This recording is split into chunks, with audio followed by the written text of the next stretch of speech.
আমি ওখানে একটা ব্যক্তি হিসেবে যাইনি, আমি এই সরকারের একজন প্রতিনিধি হিসাবে গেছি, রাষ্ট্রের একজন প্রতিনিধি হিসাবে গেছি।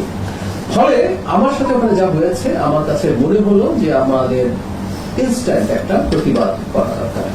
সেই কারণে আমি আসলে ব্যাক করার সিদ্ধান্ত নিয়েছি। যদি আপনারা মিডিয়াতে দেখেছেন, একটা পর্যায়ে তারা খুবই চেষ্টা করেছেন আমি যেন ভারতে প্রবেশ করি এবং আমার যে নিয়মিত যে কর্মকাণ্ড সেটা অংশগ্রহণ করি, কিন্তু আমি সেটা করিনি। কারণ আমার মনে হয়েছে, আবারও বলছি, আমি ব্যক্তি হিসেবে মনে করেছি তা না, আমি মনে করেছি এই সরকারের মাননীয় প্রধানমন্ত্রীর একজন উপদেষ্টা হিসেবে তখন আমার মনে হয়েছে রাষ্ট্র বা সরকারের পক্ষ থেকে একটা সিগনেচার থাকা দরকার। কারণ আমি আমার ব্যক্তিগত কথাটা আগে বলি, আমার কখনো এই উদ্দেশ্য নেই যে এটার মাধ্যমে খুব পাল্টাপাল্টি কোনো নেগেটিভ পরিস্থিতি তৈরি করতে। আমার মনে হয়েছে একটা মেসেজ এই দেশ এবং এই দেশের বাইরে সবার কাছে যাওয়া দরকার। সেটা হচ্ছে, এটা শেখ হাসিনার সরকার না, এটা জনগণের ম্যান্ডেট প্রাপ্ত। এটা আমরা না হয়ে অন্য কোনো দল হতে পারত। একটা সুষ্ঠু নির্বাচনের মাধ্যমে যখন একটা সরকার গঠিত হয় তার পেছনে জনগণের ম্যান্ডেট থাকে। সেই জনগণের ম্যান্ডেট প্রাপ্ত সরকারকে দেশের ভেতরে দেশের বাইরে সব জায়গায় সেটা মাথায় রেখেই চলতে হয়। একই সাথে অন্যদের তো সেই জিনিসটা কগনিজেন্সে নিতে হয়। সেই কারণে আসলে কাজটা করা এবং বাংলাদেশের সাথে ভারতটা শুধু অন্য যে কোনো দেশের সাথে ভবিষ্যতে যে কোনো এনগেজমেন্টে আমরা আমাদের একটা সুস্পষ্ট নীতি আছে।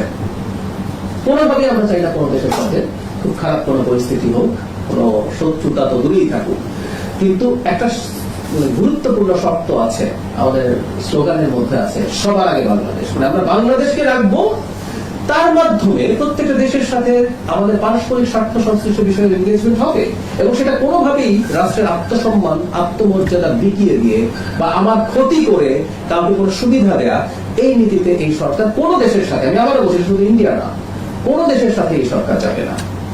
এখন সেই প্রশ্নটা জবাব দেই যে এটা চাপ তৈরি করবে কিনা।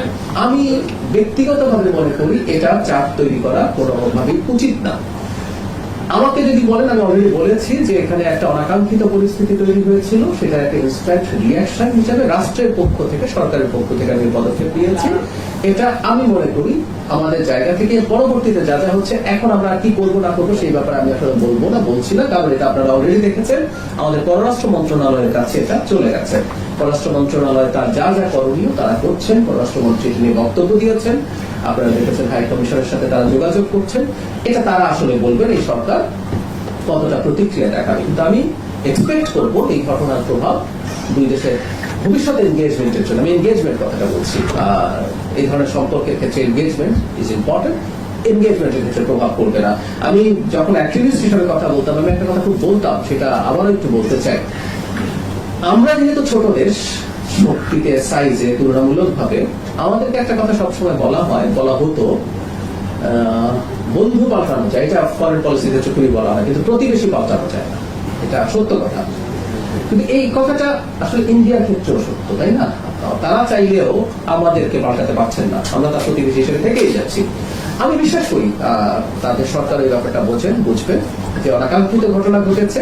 এটাকে আসলে আমি মনে করি যে এক ধরনের বার্তা, পজিটিভ বার্তা হিসেবে নেওয়া দরকার যে বাংলাদেশের সাথে একটা স্বাধীন সার্বভৌম রাষ্ট্র বাংলাদেশ একটা ওভারওয়েলমিং মেজরিটি নিয়ে, যেটা একটা সরকার ক্ষমতায় আছে, দায়িত্বে আছে, যে 2/3 বেশি সিট পেয়েছে, যে 50% বেশি পাবলিক ম্যান্ডেট পেয়েছে, যদি প্রার্থী না থাকলে তারও কোথায় যেত, এটা একটা হিসেবও আছে। সেই সরকারের সাথে তার আত্মমর্যাদা ঠিক রেখে এনগেজ করতে হবে। এটা আমি বিশ্বাস করি ইন্ডিয়ার প্রশাসন, নীতি নির্ধারকরা বুঝতে পারবেন। এই ঘটনা সেটাকে হয়তো মানে তাদেরকে আরেকটু সতর্ক করবে, কিন্তু আমি মনে করি না এটা কোনো খারাপ পরিস্থিতির দিকে সতর্ককে নিয়ে যাবে।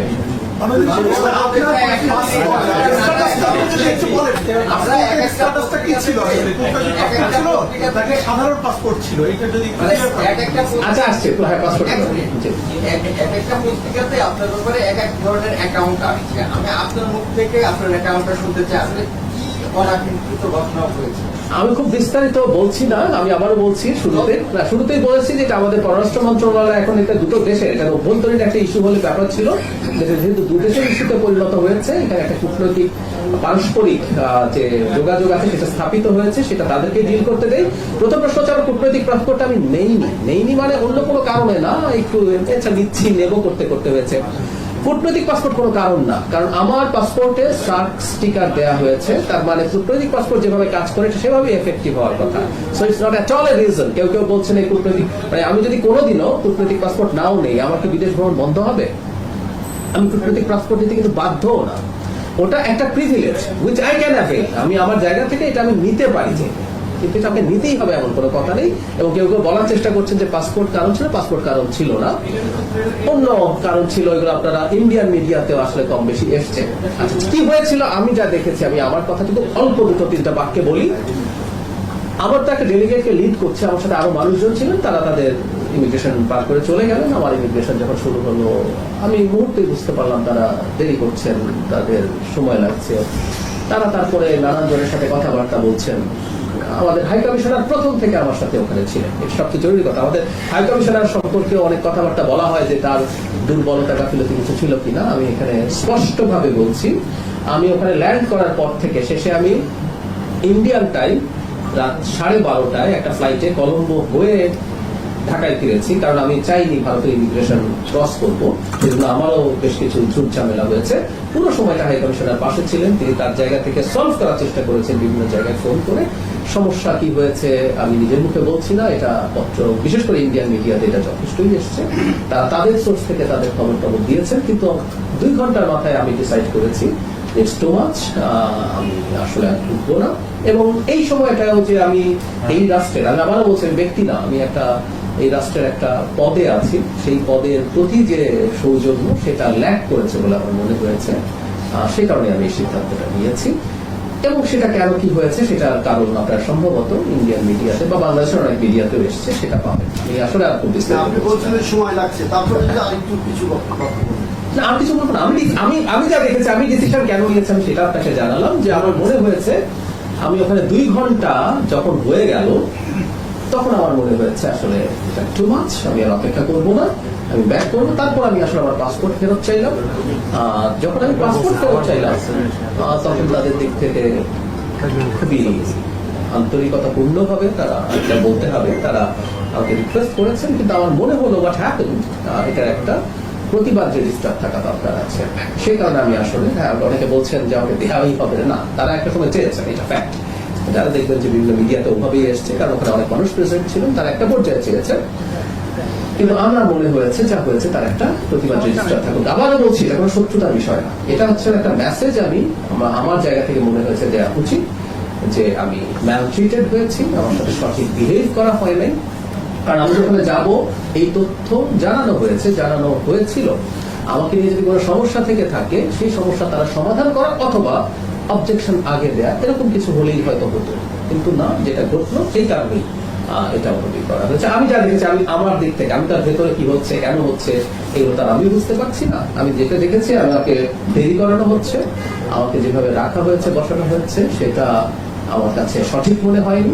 এবং আমাদের হাই কমিশনারকে আমি দেখেছি, তিনি বিভিন্ন পর্যায়ে যথেষ্ট চেষ্টা করছেন। এমন না যে 2 ঘন্টা আমি এমনি বসে আছি, তারা চেষ্টা করছেন। হাই কমিশনার যখন চেষ্টা করছেন এবং এটা যখন সলভ হচ্ছিল না দেখলাম, তখন আমার মনে হলো ইটস বেটার টু রিটার্ন।